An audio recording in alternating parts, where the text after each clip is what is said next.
Do video games cause violence? This is the age-old question that gets asked about gaming all the time. The answer to that question is the scientific consensus largely rejects the idea that playing violent video games causes real-world violence. Some studies have found short-term increases in aggression, and short-term meaning a few minutes to an hour. But the most recent research shows no causal link to any actual violent behavior. What that means is any aggression linked to gaming is most likely situation dependent. Depends on the individual and the social and psychological factors they carry with them, such as their parents, their personality traits, and their pre-existing mental health conditions. Some examples of these findings are as follows, and for all research that I use in this video, I'll put all links in the description. A cross-cultural study found that in Indonesia, parental involvement and game duration, not game content, were more predictive of mental health and behavior in adolescents. In some cases, video game was even used as a therapy, which is contrary to the idea that they foster violence. And sometimes they even reduce stress, which is interesting because that would completely contradict the idea that they foster violence. And so there's many more articles like these. So there's no clear evidence that video games cause real-world violence. Aggression seen after gameplay is usually short-lived and situational, not reflecting a significant change in people's behavior. But is that what gamers are even worried about? As someone who played games their whole life, I was never concerned games were making me violent. I have friends who played violent games all their lives and were never violent people. While considering if video games can cause violence is certainly important, it seems that gamers in general nowadays are more concerned with how video games impact their mind more broadly. That is, how video games affect mental health and well-being. So of course, this podcast is about video games and mental health, so there must be a connection between the two, right? I mean, ideally I didn't make this podcast for no reason. As a matter of fact, there is a connection. Recent research presents a complex picture of the effects of video games on mental health, more specifically with regards to loneliness and social interaction. So in general, the consensus is that excessive gaming can correlate with increased loneliness, depression, and anxiety. On the contrary, social and cooperative gaming can enhance friendships, provide emotional support, and even function as a coping mechanism in stressful or isolating times, like the COVID-19 pandemic, which is where I felt similar effects. So the outcome of gaming often depends on the context around the games being played, as well as the game itself. And we'll get into examples of both of these things. But this idea that video games can positively impact mental health is not actually a new thing. When video games in their truest form, that is being designed for entertainment only, first emerged in the latter half of the 20th century, academic discourse focused largely on concerns: addiction, distraction from school, bad behavior, and even violence. But even in that time of uncertainty and concern, not all early research was negative. Some pioneering studies in psychology and education recognized cognitive benefits to video game, such as hand-eye coordination, spatial reasoning, and even early signs of social collaboration, which is what really matters to me. I mean, you could argue all day about how video games improve motor skills, but if video games are just a hobby, you don't need to justify that you're playing it to improve a skill or something like that. Other hobbies may teach you nothing or develop nothing and still be perfectly fine hobbies. What matters is the long-term impact on your health. And this theme of video games potentially being socially or psychologically beneficial carried on into modern research. So it's clear that the research does not support an ultimatum that video games are harmful to mental health. It also doesn't support an ultimatum that they're completely beneficial. It supports a nuanced argument that surprisingly finds that video games can actually be very good for you if moderated.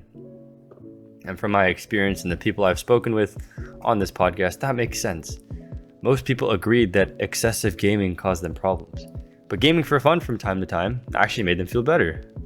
And gaming with friends developed friend groups and improved social connections. This doesn't mean that everyone playing video games will have this happen to them, or that video games are purely good, but it does show the reason why I started this podcast in the first place, which is to show that video games can be a perfectly fine hobby if played mindfully. Now, I wanted to look at some games that the research says can be good for you, and some games that the research says can be bad for you. So, some games commonly supported by research for relaxation and health benefits include Animal Crossing, Stardew Valley, Journey, Tetris, and Minecraft Creative Mode. On the contrary, some games commonly criticized or opposed in research contexts are unsurprisingly going to be Call of Duty, Fortnite, League of Legends, Grand Theft Auto, and Dark Souls or any Souls-like games. But hold on, I played these games, and they made me feel like video games can be good for you. While CSGO wasn't on the list, it was certainly one of the games that helped me reduce feelings of isolation in the lockdown, especially when played with friends. But it's also similar to the games of, Fortnite and Call of Duty, which are highly competitive and involve, targeting enemy players. So what's that about? It seems that the games played do matter for mental health, despite not mattering too much for violence. But rest assured, your mental health did not necessarily get worse because you played these games. To start explaining this, let's first look at how the games themselves can matter for mental health. The first game I'll talk about is Clash Royale. Clash Royale is an infamous mobile game made by Supercell that involves short matches where each player constructs a deck and uses certain cards to attack the other player's castle towers. And surprisingly, a growing number of academic studies have started looking at this game called Clash Royale, primarily within the context of addiction and reward-seeking behavior, as well as Supercell's user engagement psychology, meaning their marketing strategy and how they get you to pay for extra purchases in their games. So what did these studies find? Well, first of all, that it promotes addictive and compulsive behaviors. And while they're just associated, it is something that I can relate to in my past experience with Clash Royale. Also, the competitive aspect of it will not necessarily make you violent, but it can create problems with frustration and anger management. Research in this area focuses on how Clash Royale's 1v1 format affects anger, stress, and frustration tolerance. And once again, as someone who played Clash Royale for a long time, I can relate to this. And of course, as most games, there's the loot box question and whether that's good or whether that's bad. But that's not the main concern. My main concern is with the competitive nature of the game. And so, because of that, now I want to look at a game that's at the totally opposite end of the spectrum. Instead of having short, fast-paced, competitive games with monetary purchases and loot boxes, Euro Truck Simulator has a one-time purchase, which is the cost of the game, and has a very long, slow-paced, and completely non-competitive gameplay. In fact, there's not even a way to lose in the game. There is expectedly not much scholarly research about this game. But I did manage to find an interesting paper on how this game challenges the typical idea that games have to be full of action and conflict to be exciting. It says there are two different types of boredom. There's boredom about a game, which is external and it makes you want to play the game. And there's boredom within a game, which means you want to play the game, but the boredom within the game gives you a chance to look into yourself and, think about your past, think about your future, and just reflect a little. So it found that boredom, where the player experiences a lack of meaning in their gameplay, it actually leads to self-discovery as opposed to just true boredom that makes you want to get off the game. This idea that boredom can actually be a tool to make people enjoy your game more should encourage designers to consider boredom as a deliberate tool to use rather than something to try and avoid. So my perspective on this is that this could be a good transition from the intense competitive gaming world. There's no frustrating losses, there's no toxicity, but there's also no triumphant wins. But that's okay, there's just a truck and a road. And for some people, this can be a very relaxing experience, and it can take your mind off of those past competitive games that were previously giving you problems with frustration and anger. So try to consider what place gaming has in your life, whether that be for entertainment, or for passing the time, or for playing with friends. And consider if a game like Euro Truck Simulator might be better for the role that gaming plays in your life. If you just play for entertainment or relaxing, then maybe something like Euro Truck Simulator might actually be better than a game like Clash Royale. So, from my experience and from the research I've pulled from, I found that games played matter for mental health. What game you're playing will affect how it has an impact on your life. This is important, as knowing this information can guide you on your next game purchase.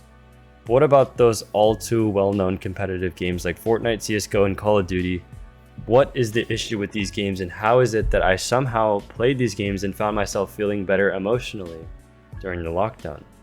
Well, modern studies increasingly show that playing competitive games with friends, as opposed to just by yourself, can counter the negative effects associated with competitive video gaming. The key factor, of course, is social connection, which transforms the experience from isolating and pressure-driven to socially bonding and resilience building instead. And so some studies found that social support reduces mental health strain in competitive environments. This was mainly looked at via athletes, in real life sports, but it directly applies to esports as well and competitive online gaming because it's the same concept. Another study found that even though competitive games are more stressful than cooperative games, that competitive games still helped reduce stress. So if you combine the two, theoretically your stress should still ultimately go down, which is probably, not saying definitely, but probably what happened to me. So despite all of these competitive games being notorious for being extremely competitive and extremely frustrating, they can still reduce stress, and that even surprised me. And I've played all these games and I've experienced that firsthand. And as I've always said, the friends you play with are the most important part of gaming. Playing games with friends means you're all in it together and the wins and losses are collective, not due to any one person. This makes the environment so much better and turns toxic competitive games into fun, social experiences. That is what these games are all about. That's how I managed to avoid feeling isolated during COVID.